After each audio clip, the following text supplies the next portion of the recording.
Korang pernah terfikir tak, suatu ketika dulu pernah wujudnya harga rumah sewa serendah RM50. Dah lah rumah besar, 2 tingkat pula tu, siapa yang tak nak kan?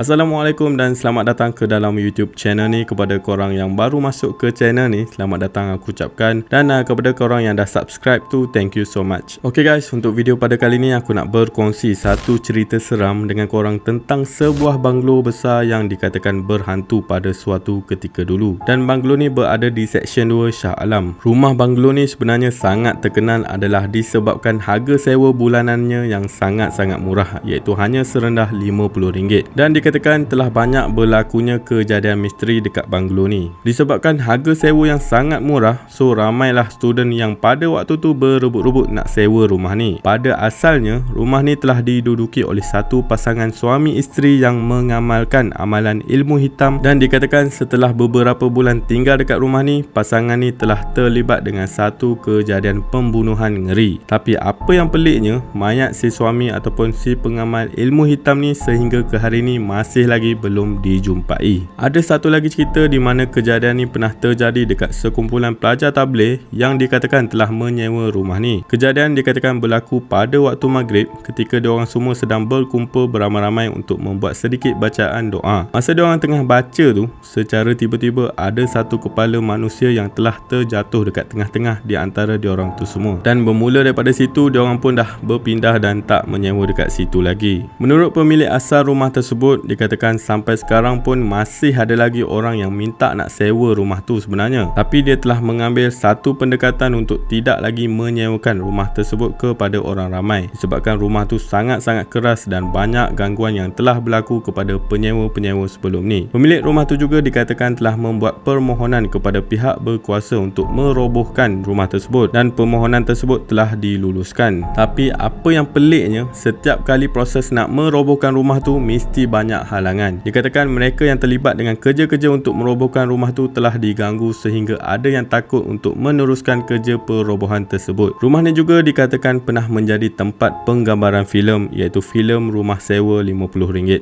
pada suatu ketika dulu. Dan masa diorang tengah syuting dekat rumah ni pun, benda tu seolah-olah memang tak suka dengan kehadiran diorang dekat situ. Dan ada satu lagi cerita tentang banglo Seksyen 2 ni, dan cerita ni antara yang paling famous jugalah sebenarnya. Cerita ni telah dikongsi oleh seorang bekas student UiTM Shah Alam yang bernama Mr. Q. Cerita ni bermula sekitar pada tahun 2000. Dikatakan Mr. Q dan geng-geng dia tak dapat pelepasan untuk tinggal dekat hostel dalam UiTM tu. So nak tak nak, diorang terpaksalah sewa rumah luar untuk menginap sepanjang SEM tersebut. Jadi diorang ni pun cubalah cari sebuah rumah sewa yang berdekatan dengan UiTM Shah Alam tu. Cari punya cari, akhirnya diorang pun terjumpalah sebuah rumah banglo dekat Seksyen 2 Shah Alam. Banglo ni jenis 2 tingkat dan mempunyai 4 buah bilik, 3 bilik di atas dan 1 bilik dekat bawah. Apa yang peliknya, tuan rumah tu hanya ambil deposit sebanyak RM50 je, dan bulan pertama adalah free katanya. Diorang hanya perlu membayar sewa rumah tersebut pada bulan kedua dan seterusnya. Masa hari pertama diorang masuk ke rumah ni, diorang semua dah tak sedap hati sebenarnya, dan dikatakan dekat rumah ni ada sebatang pokok ara yang sangat-sangat besar. So pada hari pertama diorang duduk dekat situ, diorang ni dah kena kacau sebenarnya. Walaupun waktu tu adalah waktu siang. Antara yang paling awal kena ganggu adalah Azmi. Dikatakan kejadian ni berlaku ketika si Azmi ni nak ke tandas sebab dia sakit perut sangat. Bila si Azmi ni sampai dekat tandas, pintu tandas tu berada dalam keadaan tertutup, seolah-olah macam ada orang dekat dalam tandas tu. Lepas tu si Azmi ni pun tunggulah hampir 20 minit menunggu.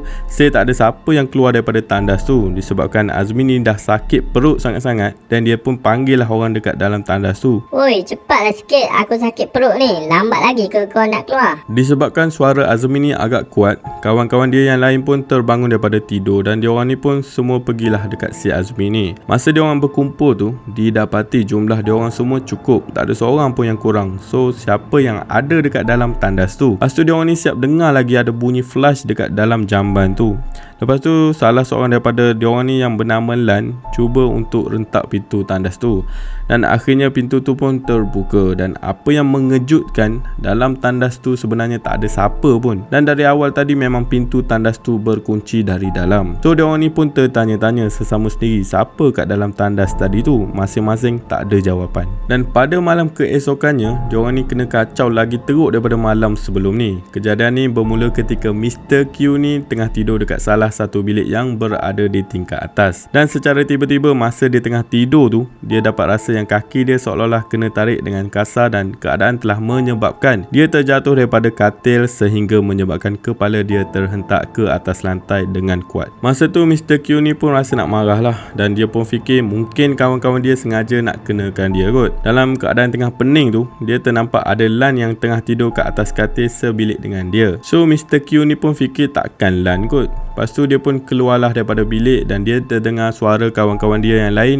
ada dekat ruang tamu bawah tengah tengok TV. So masa tu dia pun tertanya-tanya siapa yang tarik kaki dia tadi sebenarnya. Sebab tengok si Lan tengah tidur dan budak-budak ni pula semua ada dekat bawah tengah tengok TV. Lepas tu Mr. Q ni pun masuklah ke dalam bilik dia dan dia terkejut sebab dia tak nampak pun Lan. Padahal Lan tadi tengah tidur atas katil sebilik dengan dia. So masa tu Mr. Q pun tengok kat atas katil si Lan tu nampak macam ada satu benjolan dekat bawah selimut seolah-olah macam ada orang. Dan dia pun selaklah kain selimut tersebut dan rupa-rupanya benjolan tu sebenarnya adalah satu batu nisan yang telah retak selain berbau hapak dan ada bau yang sangat hanyir. Jadi disebabkan terkejut pada masa tu, Mr. Q ni pun telah berlari keluar daripada bilik tersebut dan menuju turun ke bawah untuk bagi tahu dekat kawan-kawan dia yang lain. Tapi apa yang lebih mengejutkan, Mr. Q ni tengok kawan-kawan dia seorang habuk pun tak ada dekat ruang tamu tu dan didapati semua daripada diorang ni dah ada dekat luar rumah sebenarnya. Dikatakan kejadian ni sebenarnya berlaku lebih kurang pada jam 3 pagi. So diorang ni pun fikirlah nak buat apa kat luar rumah lewat-lewat pagi macam tu kan. Nak masuk ke dalam rumah pun tak berani. Nak lepak kedai makan, baju pun tak sempat pakai. Dah lah pakai boxer je pada masa tu. So diorang ni pun decide lah cuba beranikan diri untuk masuk ke dalam rumah untuk ambil barang-barang keperluan diorang. Lepas tu terus pergi lepak kedai mamak. So masa tengah lepak kedai mamak ni, diorang pun buka lah cerita masing-masing. Antara orang pertama yang buka cerita ni adalah Wak. Wak bagi tahu pada jam 12.30 malam tu, masa tu dia tengah download lagu dan secara tiba-tiba dia terdengar ada bunyi macam orang baling batu dekat tingkap bilik dia. So dia pun jenguk lah,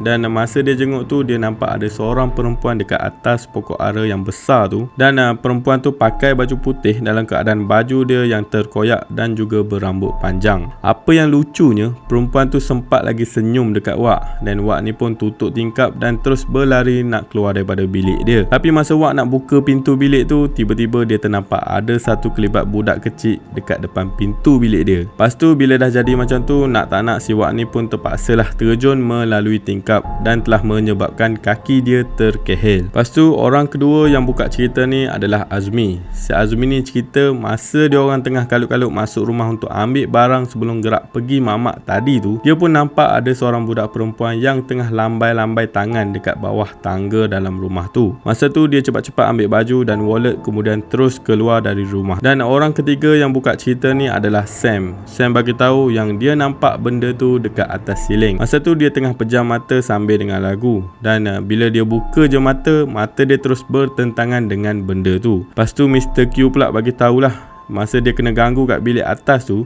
dia dengar je suara diorang ni dekat ruang tamu sambil tengok TV. Tapi apa yang peliknya, masa Mr. Q bagi tahu macam tu, diorang ni semua tak mengaku pun yang diorang tengah tengok TV masa tu.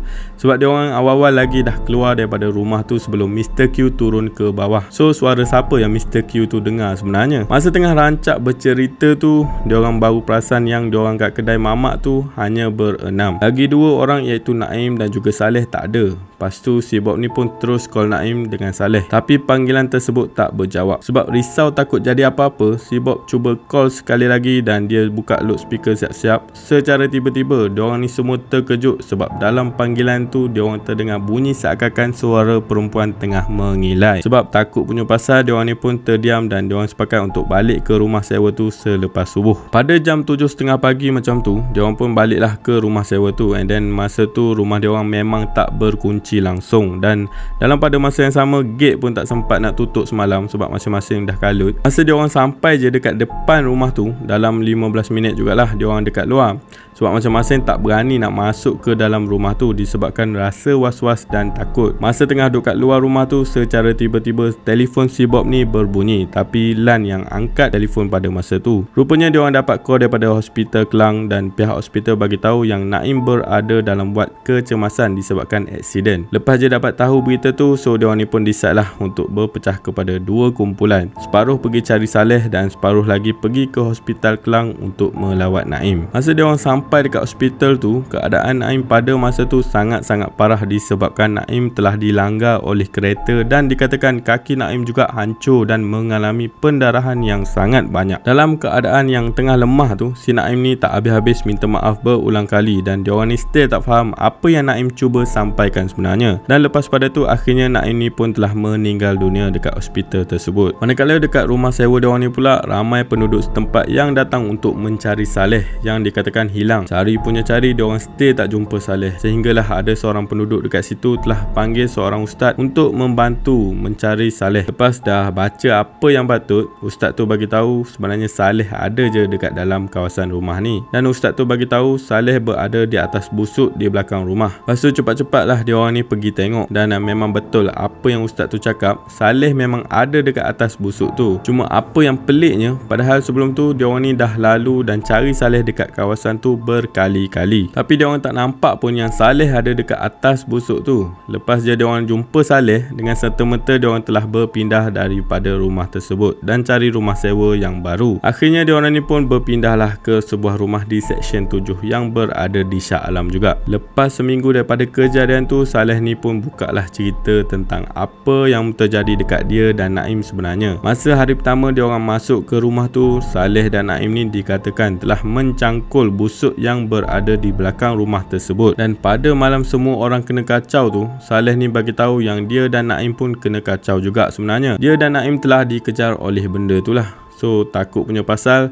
Saleh dan Naim ni pun berlarilah sampai ke tengah jalan dan secara tiba-tiba ada kereta yang laju telah melanggar diorang ni berdua, sehingga kan Naim ni telah tercampak ke tengah jalan. Saleh pula memang tak sedar apa-apa dah lah masa tu, sampailah dia dijumpai dekat atas busuk pada hari tu. Menurut Mr. Q, apa yang diceritakan ni adalah kejadian sebenar dan bukan rekaan semata-mata. So sejauh mana kebenaran cerita ni hanya Mr. Q dan kawan-kawan dia je lah yang tahu. Kalau korang rasa tak percaya, maka korang anggap je lah cerita ni hanya sekadar untuk hiburan semata-mata. So itu je lah cerita berkenaan dengan rumah sewa RM50 ni yang dikatakan rumah berhantu pada suatu ketika dulu. Okeylah, aku rasa sampai dekat sini dulu untuk video pada kali ni. Terima kasih kepada korang kerana sudi support channel ni dan juga terima kasih banyak-banyak sebab korang sudi tengok video ni dari awal sampai habis. Dan kepada korang yang belum subscribe tu, korang boleh tekan button subscribe sekaligus tekan butang loceng supaya korang tak terlepas untuk dapatkan notification video-video terbaru daripada channel ni. Apa-apa pun terima kasih dan Assalamualaikum warahmatullahi taala wabarakatuh. Beres kita jumpa lagi.